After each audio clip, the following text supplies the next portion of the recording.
So, ayan po guys, nandito na po tayo sa ating table kung saan dito po tayo gagawa ng ating ice candy. So, ang mga kailangan po natin ay pangsandok. So, kasi nandito pa kami sa farm, hindi complete yung gamit ko, wala akong hand mixer. So, ito lang.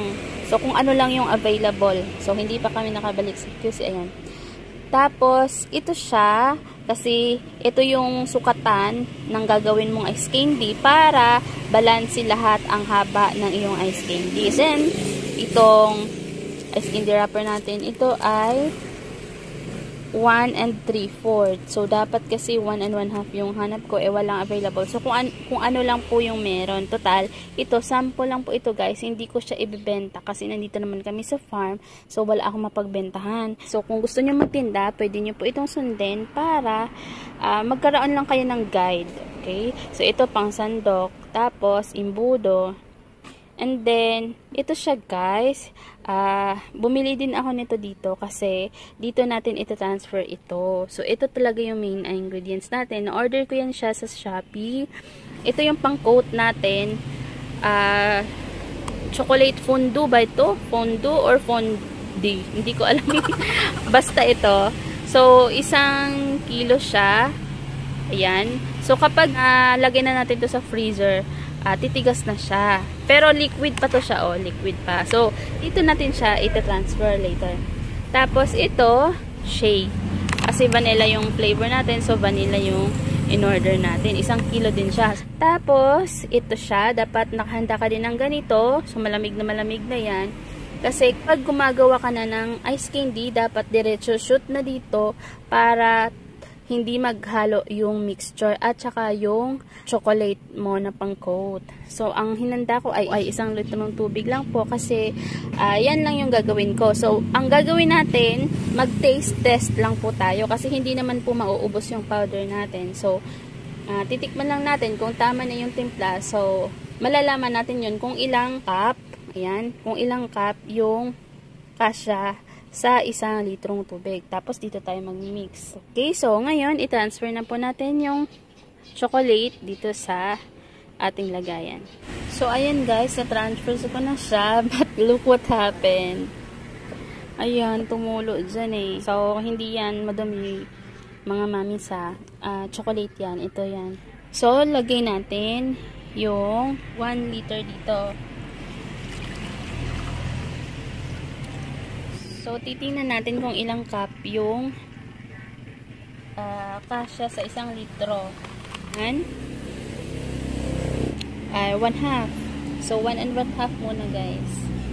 Tapos, tansyahin lang natin yung tamis.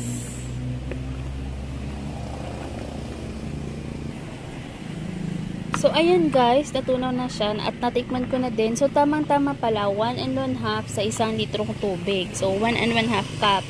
So, dapat kung i-measure nyo gamit na measuring cup. Ayan. So, pagka kayo guys, kapag gusto nyong gayahin to at saka ibibenta nyo, so make sure na tunaw po lahat.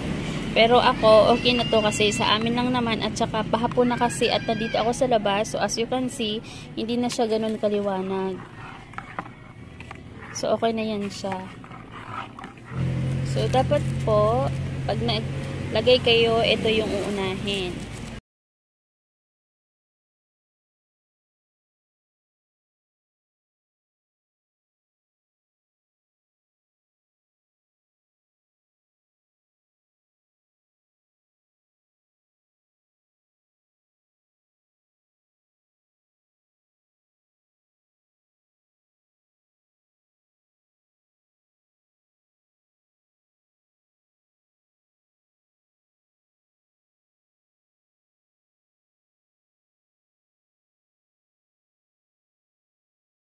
So, tamang-tama. Dapat po, pasobrahan nyo ng konti dito para totally makover yung ating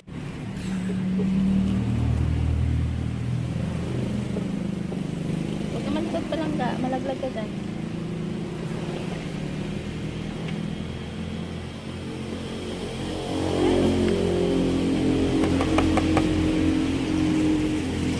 So, okay na po sa tingnan ko pa.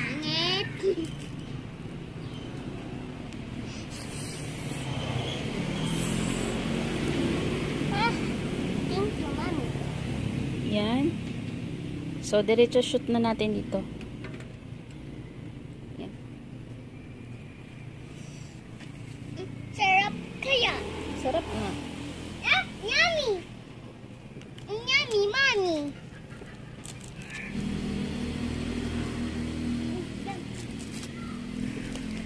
Dapat ganyan po, tsaka scattered mong pagan.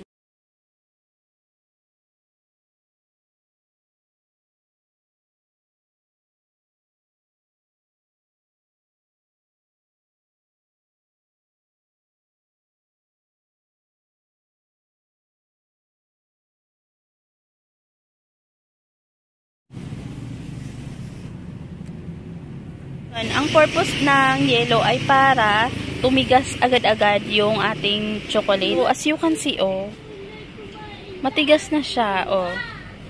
Yan, oh, ang tigas na niya. Para na siyang sarap ng kainin.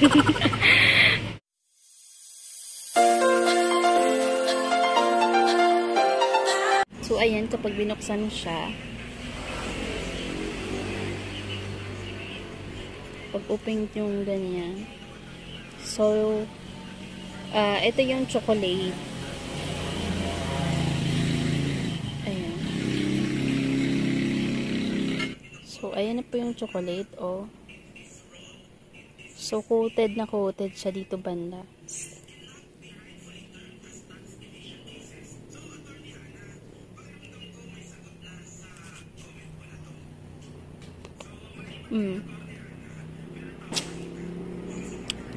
Sarap. Ano talaga siya? Para talaga siyang selecta. Tsaka sobrang creamy na niya. Yung ano, enjoy kasi yung milkshake na vanilla flavor yung pinili nga natin. Ay hindi mo na siya kailangan tunawin sa mainit na tubig. So tama na yung kung ano yung temperature ng tubig natin. Tapos hindi ka na din magtutunaw ng base para ihalo. Kasi diba yung iba, pag gumagawa ng ice candy, nagtutunaw ng cornstarch at kung ano-ano pa mailalagay. Kailangan ng condense, evap, all-purpose cream, yun yung ginagawa. Pero ito, tutunawin mo na lang siya, tapos ipapak. So, ganyan na siya. Okay na siya. So, less hassle, less effort ang paggawa.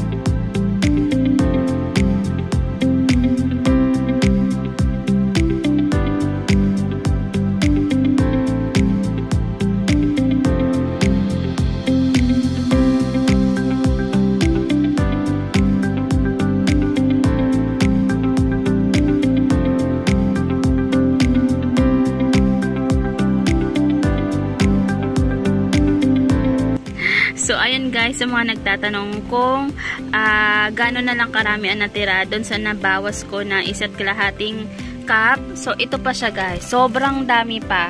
Wala pa nga sigurong 1/4 yung nabawas ko. Dito sa 18 pieces pala yung nagawa namin sa ice candy. So, ito pa siya kadami. Sobrang dami pa siya. Tapos, yung chocolate din, ayan, ang dami pa. 1 litro kasi to. So, ang dami pang natira, ayan. So, ibig sabihin, ang dami mong magagawa sa isang set na to. So, ayan, ang dami na nabawas. 2 na lang yung natira. Kasi kinakain na nga, kasi masarap siya. So, ipagpalagay natin 100 pieces ang magagawa dito sa isang set na to. Itong chocolate at saka ito. So, 100 pieces times 10. Kasi 10 talaga yung SRP nito. 10 talaga yung mintahan nito. So, ang mangyayari, magiging 1,000 siya. So, ang puhunan lang niya, dito sa amin sa Antipolo, kasi dito namin pinadeliver, ano lang siya, 422. So, may tira ka pa 500 plus. So, hindi ka talaga malulugi.